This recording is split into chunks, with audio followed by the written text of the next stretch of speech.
This small animal looks fierce with the appearance of claws and a tail that has poison. However, for some people, scorpions makes very attractive pets. Watch the Animal Library Scorpion episode.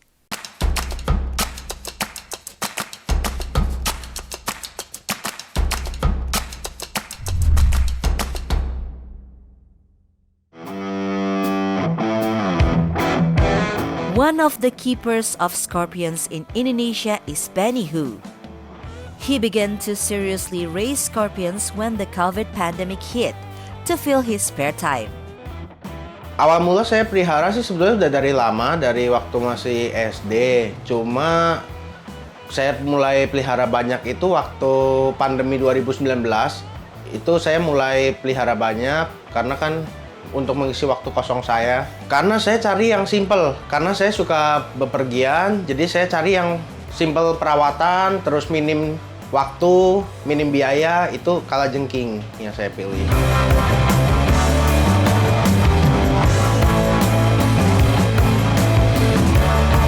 Nah, kalau kalajengking sendiri, karena menurut saya kalajengking itu salah satu hewan eksotik yang juga nggak kalah cantiknya untuk kita jadikan dia sebagai display pet.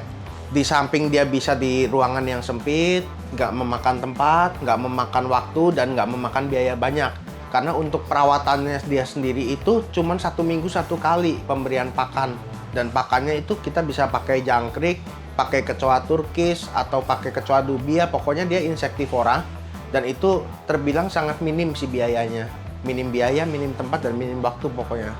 Sebetulnya kalau resiko itu tergantung dari kita pakai safety-nya. Kalau kita pakai safety tools itu selalu aman sih, dan dia kan nggak bisa manjat, dia nggak bisa lompat. Jadi kita pakai pinset, kita pakai sendok, itu udah aman banget. Untuk kasih makan, untuk kita pindahin kandang, itu juga bisa pakai pinset. There are several types of scorpions that Benny has. Start from local to scorpions from abroad. Kalau kalajengking itu yang saya bilang tadi kurang lebih ada sekitar 2000 spesies. Kalau yang paling yang di sini sih saya banyak itu dari jenis Asian Forest, keluarga Parabutus, keluarga Hotentota, keluarga Gracilis,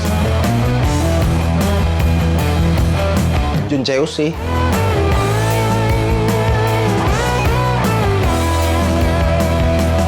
Ini adalah salah satu jenis kalajengking dari Afrika yang biasa kita sebut itu Pandinus imperator atau lebih sering dikenal dengan emperor. Nah, ini memiliki venom yang rendah. Ini juga salah satu recommended banget untuk para pemula kalajengking yang ingin coba pelihara. Dia berasal dari hutan hujan dari Afrika. Ukuran sendiri dia bisa terbilang besar ya, karena salah satu jenis kalajengking terbesar di dunia juga. Untuk perbedaan jantan betina sendiri kita bisa lihat dari bagian pektinnya sih. Pektin itu ada di bawah sini yang seperti sisir ini. Di bawah sini. Kalau jantan itu biasa ukurannya itu lebih panjang dan lebih besar-besar. Kalau betina itu pendek dan lebih sedikit jumlahnya. Tapi masing-masing jenis juga berbeda. One of it is a scorpion whose natural habitat is on the island of Java. Yang ini ada Asian Forest Scorpion dari jenis Heterometrus cyaneus. Ini berasal dari lokaliti Jawa, Jawa Tengah, Jawa Barat, dan Jawa Timur. Sepintas hampir mirip dengan emperor, tapi dia ukuran badan lebih kecil. Dan dia untuk venom juga low, aman sih untuk pemula. Bentuk capitnya beda, kalau yang Afrika itu lebih bulat dan kekar, dan dia lebih kasar sih untuk granulasinya. Venomnya low. Nah, ini salah satu jenis yang dari Indonesia lagi. Untuk ukuran capitnya dia berbeda. Jadi capitnya itu kecil tapi panjang. Tidak seperti yang tadi yang bulat itu. Kalau yang ini Heterometrus glaucus.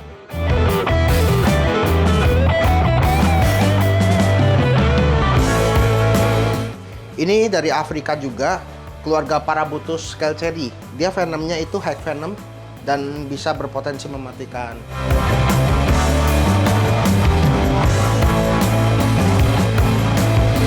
Kalau masalah warna itu karena lokality aja sih, dan dia genetiknya memang udah pembawaannya.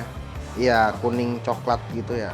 Kalau dia memang benar-benar kering, dia jadi setupnya cuma pakai pasir gurun aja. Hottentotta tamulus dari India. Ini soalnya paling banyak makan korban dan dia ketika kena ini pasti mati orang sih. Untuk di dunia paling mematikan.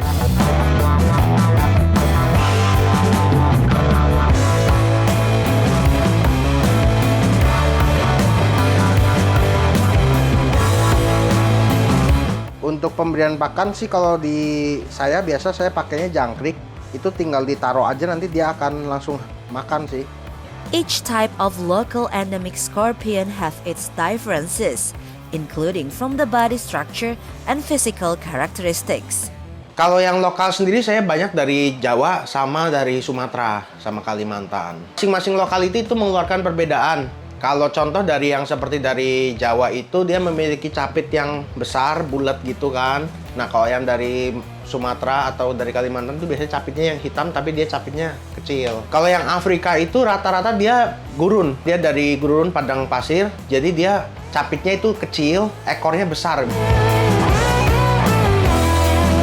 Apparently, the effect when we are stung by a scorpion venom will depend on the immune system of each of us. Kalau disengat pasti, karena kita kan memang udah mainannya di situ, bidangnya di situ, jadi ya pasti pernah kena. Cuman ya masih bersyukur sih masih belum pernah kena yang efek yang berbahaya sih. Kalau untuk efek sendiri itu tergantung dari imun. Nah, beda orang beda imun itu juga beda efek. Jadi efeknya mulai dari yang ngilu, terus sakit kepala, demam, muntah-muntah, mual, bahkan ada yang sampai berpotensi mematikan. Kalau venom kalajengking itu rata-rata itu neurotoksin. Jadi dia ke syaraf. Kalau untuk penanganan sih sebaiknya kita bisa beristirahat dulu, tapi kalau dirasa ada efek yang lebih dari misalkan mulai pusing atau mual-mual, baiknya langsung ke rumah sakit aja.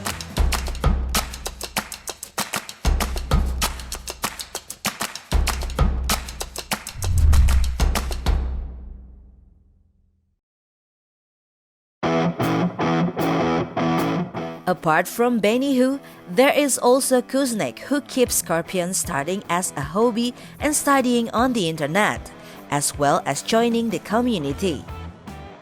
Kalau dari saya sih tujuannya memang untuk hobi aja sih, seneng aja merawatnya, gedeinnya, terus dia udah siap breeding, di breed gitu. Kalau belajarnya sendiri sih biasanya kita dari internet aja browsing gitu. Kebetulan di Indonesia tuh ada komunitasnya sih, jadi kita sharing, join di komunitasnya, terus sharing di sana, nanya-nanya, ntar ada yang ngasih tahu gimana cara perawatannya, gimana penanganannya kalau sakit. According to Kuznek, although many species have not been identified, broadly speaking, scorpions are divided into 3. Bahkan banyak banget ya, jenis kalajengking tuh yang belum diidentifikasi gitu. Jadi belum ketemu dia tuh sebenarnya jenisnya apa gitu, banyak banget. Cuma kalau berdasarkan jenis tuh biasanya kita bedain jadi 3 kategori. Dia tipe gurun, tipe forest, atau tipe bark. Bark tuh biasanya di kulit-kulit pohon, kulit-kulit kayu gitu. Kalau yang bark biasanya di hutan. Ada juga yang di gurun cuma nggak banyak. Kalau di Indonesia tuh banyak yang jenis bark sama yang forest. Karena kan memang iklim kita kan iklim tropis kan. Jadi kebanyakan tuh yang dari forest sama bark. Kalau yang gurun tuh nggak ada sih di Indonesia. Gurun dari luar, ada dari Afrika, dari daerah Timur Tengah kayak Pakistan, Israel, gitu-gitu. Kalau yang di lokal, jenis bark itu yang biasanya populer di hobis kalajengking Indonesia itu biasanya Lycas mucronatus. Ada beberapa jenis Lycas lain juga yang kecil-kecil ya gitu. Soalnya kadang di tiap daerah kan nyebutnya beda-beda ya. Jadi kita buat di hobis itu jemputnya pakai nama ilmiah aja. Kalau untuk yang lokalan itu macam-macam. Di Pulau Jawa ada, di Pulau Sumatera ada, Sulawesi ada, Pulau Kalimantan juga ada. Di Papua pun juga ada gitu. Cuma biasanya kalau di daerah kota tuh agak jarang karena habitatnya udah nggak ada kan. Contohnya kayak waktu itu ada jenis Caerilus. Kalau yang di Jawa itu biasanya dia identik warnanya hitam legam. Tapi kalau yang di Bandar Lampung itu warnanya dia agak kemerah-merahan gitu. Walaupun dengan jenis yang sama gitu. Iya, kalau pelihara kalajengking ini dia nggak susah. Jadi dia butuh wadah, bisa pakai akuarium, bisa pakai wadah plastik. Yang penting yang perlu dipastiin tuh ada tutupnya. Walaupun mereka nggak bisa manjat tempat yang licin, tapi tetap butuh tutup karena takutnya ada predator lain kayak tikus atau kucing gitu yang masuk gitu. Nanti dia bisa nyerang atau bisa keluar gitu. Dijaga kelembapan kandangnya sesuai sama habitatnya paling. Dan nggak perlu dijemur, nggak perlu dimandiin, nggak perlu diajak jalan-jalan sore juga gitu. Dia kalau ada air dia minum, kalau memang lagi susah air biasanya dia minum cairan dari mangsanya. Waktu dia makan mangsanya itu kan ada cairannya, dia bisa dapat cairan dari situ juga. Cuma tetap ya butuh minum juga sih. Kalau jengking juga ada, karena dia kan badannya tuh karapas ya, jadi dia cangkangnya di luar. Ketika dia tambah besar, itu cangkangnya nggak ikut membesar. Jadi mau nggak mau dia mesti ganti kulit, mesti keluar dari cangkang lamanya, terus nanti cangkang barunya akan mengeras. Dan uniknya kalau di kalajengking itu, seumur hidupnya dia ganti kulit tuh cuma 7-8 kali. Beda sama tarantula. Kalau tarantula kan bisa ganti kulit terus kan. Dan biasanya mereka bisa berkembang biak itu setelah molting ke-6 sampai ke-7. Ketika mereka udah molting ke-6 dan ke-7, itu udah bisa di-breeding. Kuznick said that scorpion mating have a unique pattern. One of the process is to dance back and forth. Kalau kawinnya kalajengking nih, menurut saya adalah cara kawin yang paling unik. Karena si kalajengking itu nggak melakukan penetrasi langsung. Jadi sebelum dia kawin, dia melakukan namanya mating dance. Jadi jantan sama betinanya saling capit gitu, terus dia joget-joget maju mundur gitu dalam beberapa menit. Setelah itu si jantan naruh namanya spermatopor di tanah. Spermatopor di tanah itu isinya kayak kapsul yang ada sperma jantannya. Taruh di tanah, nanti si betinanya ditarik di atasnya situ, digesek-gesekin di atas itu. Sampai si betinanya ngambil kapsul spermanya untuk dibuahi di sel telurnya dia. Gitu. Dan itu nanti kalau udah dibuahi tergantung jenisnya. Ada yang masa kehamilannya sampai 9 bulan, sampai setahun. Ada juga yang cuma 2-3 bulan gitu.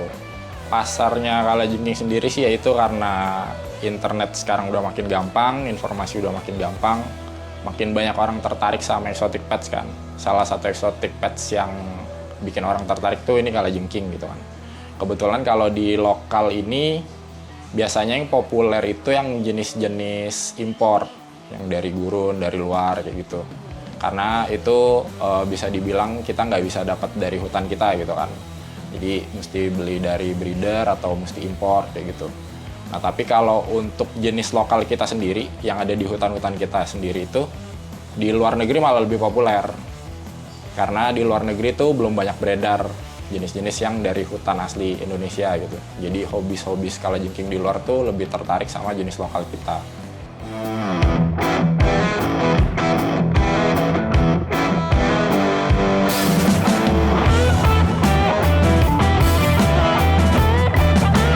Kalajengking sendiri dia berkembang biaknya itu ada yang namanya parthenogenesis.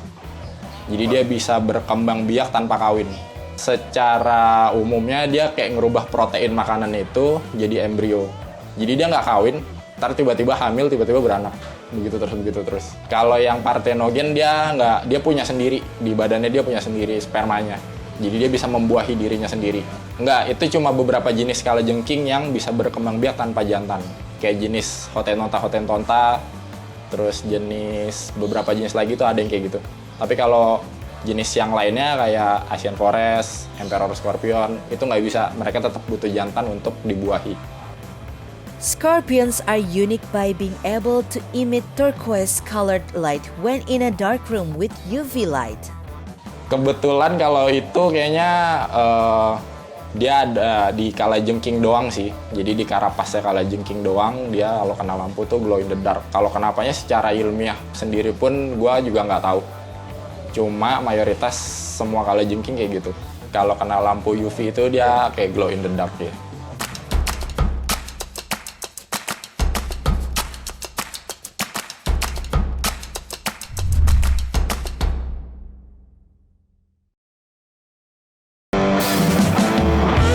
In Indonesia, the breeding process begins with the exchange of knowledge among members of the scorpion keeper community.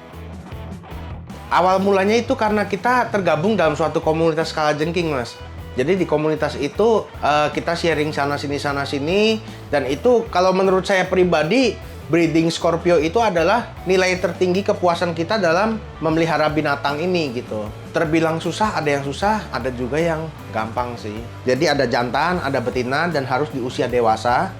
Itu bisa nanti kita satuin di dalam suatu tempat, kasih alas seperti kayu atau batu, boleh yang datar tapi permukaan kasar untuk dia meletakkan spermatofornya.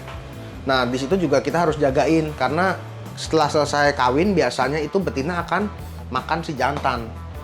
Jadi di situ kita harus jagain betinanya supaya jantan jangan sampai termakan. Masing-masing jenis juga masing-masing perbedaan waktunya ada. Contoh dari mulai kayak Hottentotta itu sekitar 3 bulan.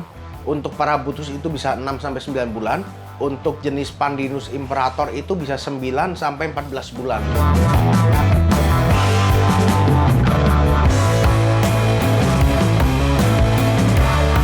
Ovovivipar, jadi bertelur di dalam perut, nanti keluar sudah berupa anak. Kalau kalajengking itu juga kembali lagi ke jenis, mulai ada yang dari sekitar 3 ekor keluarnya, ada juga yang sampai 80-an ekor. Kalau musim kawin sih untuk sejauh ini enggak sih.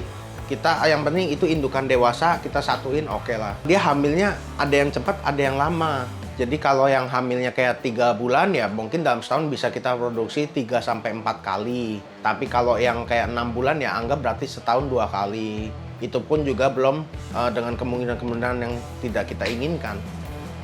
Seperti kayak dia keguguran, terus nanti dia keluar anak dia makan sendiri, atau nanti dia lagi hamil terus ada kematian-kematian yang lain gitu. Untuk ukuran kalajengking sendiri itu dia terhitung pakai instar, jadi dia begitu lahir itu terhitung 1 instar, nanti ganti kulit pertama itu jadi 2 instar, ganti kulit berikutnya 3, 4, 5, 6, 7. Nah itu 7 itu biasanya sudah memasuki usia dewasa pada kalajengking, itu bisa kita kawinkan. Karena untuk kita mencapai ukuran dewasa itu masing-masing orang beda untuk pemberian porsi makan. Nah porsi makan itu mempengaruhi untuk pertumbuhan. Jadi nggak bisa dalam jangka waktu, tapi kita harus tahu instarnya. Meanwhile, the lifespan of scorpions range from 6 to 8 years. Untuk kalajengking sendiri umur itu terbilang ya relatif ya kurang lebih di sekitar 6-8 tahun. Kalau di cempaka eksotik sendiri itu betina itu biasanya sampai 3 kali produksi kita udah akhir masuknya sih. Ya kita pelihara aja, kecuali kayak ada teman mau coba ya silahkan dia ambil bawa gitu sih.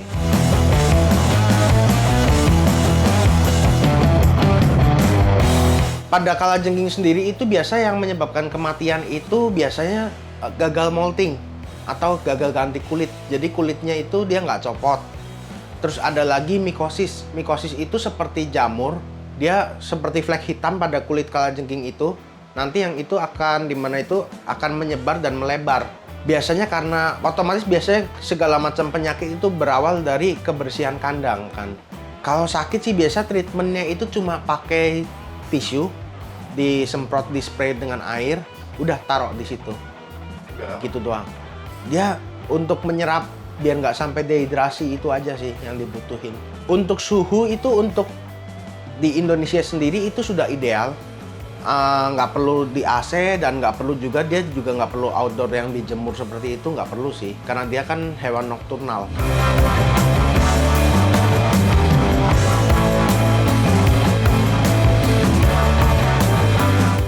Untuk harga sendiri variasi mulai dari sekitar Rp10.000 sampai ada yang 750 juga ada. Untuk di Indonesia sendiri itu kan jenisnya masih sangat terbatas Mas untuk kalajengking. Nah, jadi memang untuk yang sudah umum di pasar itu dengan range harga sekitar 10 sampai 750. Tapi ada juga yang memang jenis-jenis tertentu yang mungkin itu ada di tangan-tangan kolektor aja sih. Itu yang memang harganya ya cukup lumayan juga. Kuznick advises those of you who want to keep scorpions, choose those that have low venom and come from local species in Indonesia. Kalau untuk pemula yang mau pelihara kalajengking, saya saranin pilih yang low venom. Karena dia kalau nanti kecelakaan, kesengat, itu nggak berbahaya. Itu satu. Terus yang kedua, bisa coba pilih yang jenis lokal dulu kayak AFS. Karena dia memang habitatnya kan di Indonesia kan, di iklim tropis. Jadi dia nggak perlu adaptasi lagi dengan iklim kita, jadi peliharanya lebih gampang. Itu kedua sama. Terus siapin kandang, safety tools, terus sama pelajarin habitatnya sama cara peliharanya. Resikonya yang pasti sih untuk beberapa jenis yang high venom itu bisa membahayakan nyawa sih. Cuma sejauh ini untuk jenis yang low venom, apalagi yang ada di Indonesia itu belum ada kasus orang meninggal sih yang kesengat jenis yang ada di Indonesia. Kalau yang low venom? Yang low venom. Kalau yang high venom lebih banyak? Makanya kita menekankan untuk pelihara kalajengking ini harus kandangnya yang proper, yang bagus, yang ada tutupnya, kalau bisa ada kuncinya, terus diletakkan di tempat yang nggak banyak orang lalu lalang biar resiko kesenggol jatuhnya tuh kecil gitu. Tuh terus sama kita selalu menerapkan safety, jadi untuk bersihin kandangnya, untuk mindahin dia itu pakai pinset atau pakai alat lain gitu, jangan langsung pakai tangan. Safety tools, betul. In keeping a scorpion, the cleanliness of the cage is important. At least you need to clean the whole cage once a month. All scorpions have poison of varying degrees from low to high. However, scorpions sold as pet tend to have low venom when compared to other species found in nature. Some people can be allergic to their stings, so be careful when handling them.